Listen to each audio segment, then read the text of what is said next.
Aging with Chartwell Retirement Residences. We are proud partners and sponsors of Caregivers Alberta summertime programs this year. Every day, we help families who are aging loved ones or their spouses find the resources that they need to support their caregiving journey. Valuable resources such as Caregivers Alberta. These resources can alleviate stress and bring peace of mind to your situation.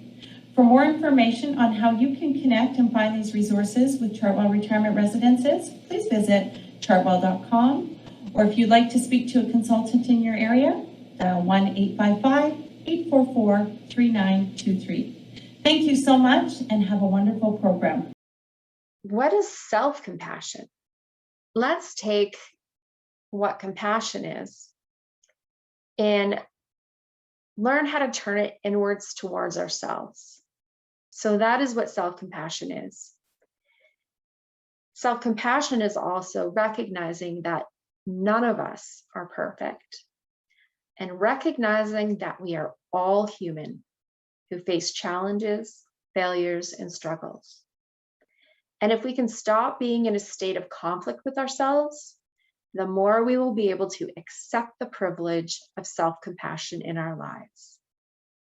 So when we are struggling, we fail at something, or notice or see something that we don't like about ourselves, this is the time to comfort and care for ourselves in the moments in the same way that we care for others.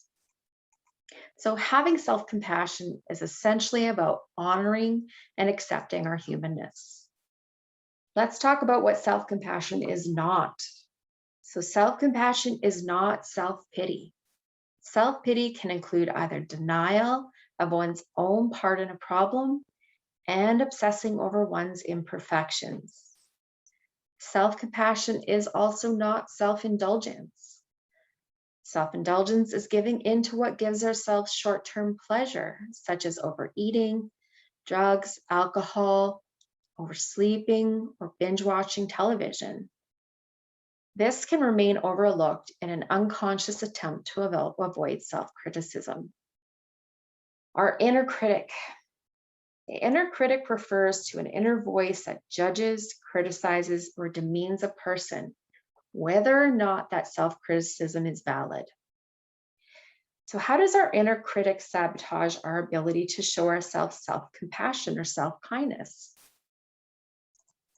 A person's inner critic can play a significant role in shaping our identity and sense of self.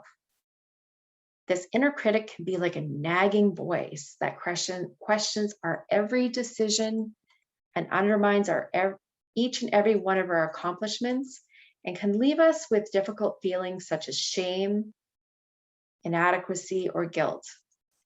The fact is, our inner critics have intimate knowledge about us and can zero in on our weakest spots. How can they do this? Because our inner critics are ourselves. So what is self-kindness? Self-kindness refers to the tendency to be caring and understanding with ourselves, rather than being harshly critical or judgmental. So in order to treat ourselves with self-kindness, we need to be able to treat ourselves with care and understanding, rather than harsh judgment. We need to have a desire to alleviate our own suffering and be able to actively soothe and comfort ourselves. So I have a short video about self-kindness. I'm Jess Hopkins, and today we're talking about the third and final component of self-compassion, self-kindness. So the underlying principle of self-kindness is really quite simple. Talk to yourself like you would talk to someone you love. Now, that might sound incredibly simple in theory, but in my experience, this is often the most challenging component for many millennials. So it's important to aim for progress here, not perfection. So here's the deal.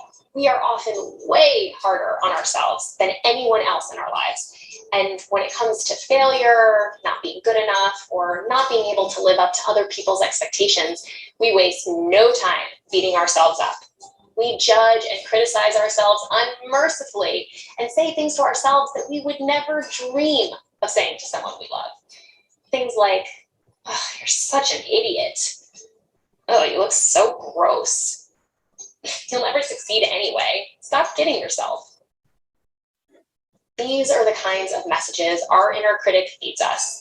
And when that critic goes unchecked, we get flooded with paralyzing emotions like fear, embarrassment, and shame. What's incredible, though, is that if a loved one came to us saying these exact same disparaging statements about themselves, we wouldn't hesitate to respond with something really loving, supportive, and soothing. We have no problem offering kindness to our loved ones when they're suffering, but often fail to extend that same kindness to ourselves. Self-kindness is all about speaking to ourselves the way that we would speak to someone we love. This is a basic, self-soothing technique that is rarely taught and even more rarely practiced. In fact, when I mention this concept to my clients, I'm often the very first person to give them permission to be kind to themselves and to see this kindness as self-honoring instead of self-indulgent. I repeat, being kind to yourself is self-honoring, not self-indulgent. More often than not, once we've given ourselves this simple gift of self-kindness, we can recalibrate and refocus on moving forward. So let's recap one final time. The first component of self-compassion is mindfulness, which allows us to become more aware of the negative thoughts and feelings that keep us stuck. The second component of self-compassion is common humanity. The idea that fear and struggle are shared human experiences that unite us all. And by reminding ourselves that we're not alone in our struggles, we can feel a sense of relief and comfort that allows us to continue moving forward. The third and final component of self-compassion is self-kindness. In moments of fear, pain, or suffering, when our inner critic is louder than ever, we must practice self-kindness by speaking to ourselves like we would speak to someone we love. And there you have it. Self-compassion is the critical three-part skill that can help anyone, but especially millennials, to improve their well-being and maximize their potential. So the next time you find yourself struggling with self-doubt, fear, or that pesky inner critic, I encourage you to practice self-compassion and experience the difference for yourself. Thanks so much for tuning in. So some tools to use when the inner critic is talking is to listen and think, soften the critical voice, and reframe. So when we listen and think, the first step towards changing the way you treat yourself is to notice when you're being self-critical. The self-critical voice can be so common that we may not even notice when it's present. So try taking a few minutes to think about what you have just said to yourself. And be mindful of what voices we allow to control our inner dialogue. Softening the critical voice. We can expend an enormous amount of time and energy on our inner critic. We often get told to be kind to others, so why not be kind to ourselves? Telling your inner critic to let your inner compassionate self say a few words. Tips for taming the critical voice. We can use self-love mantras, which I'll share some with you in a few minutes, mindfulness, meditation, and supportive touch, all which we will touch on in a few minutes as well. So some self-love mantras that we can use are listed here. I love myself. I am worthy of love. I am worthy of good things. I can choose positive thoughts. I can let my happiness be visible to others. I am strong. I surround myself with loving people. So you can use some of these, or you can take some time to write down some of your own, so that when your inner critic starts talking, you can try overriding those thoughts with some of these things that you can say to yourself. The next is reframing. So reframing the observations made by your inner critic in a positive, friendly way. For example, you can say something like, I know you've had a very busy day, but you feel as though you have not accomplished everything you feel you should have, and that is making you feel like you're not succeeding. I want you to be happy. So why don't you sit down, put your feet up, and recognize just how much you actually did accomplish today. Also, if you're having trouble thinking of what words to use, you may want to imagine what a compassionate friend would say to you in this situation. Might help to use a term of endearment that strengthens expressed feelings of warmth and care. So one of the most important elements of self-compassion is the recognition of our shared humanity. The emotion of compassion springs from the recognition that the human experience is imperfect. When we're in touch with our common humanity, we remember that feelings of inadequacy and disappointment are universal, and that we all feel this way at different times in our daily life. We are not alone in these feelings. Embracing our common humanity through self-compassion recognizes that suffering is a part of the shared human experience. The pain that I feel in different times is the same pain that you feel in different times.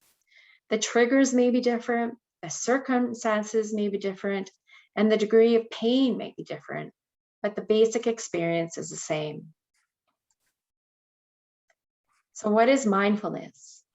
Mindfulness is a mental state that is achieved by focusing on one's experience in the present moment, while calmly being able to acknowledge and accept one's feelings, thoughts, and bodily sensations.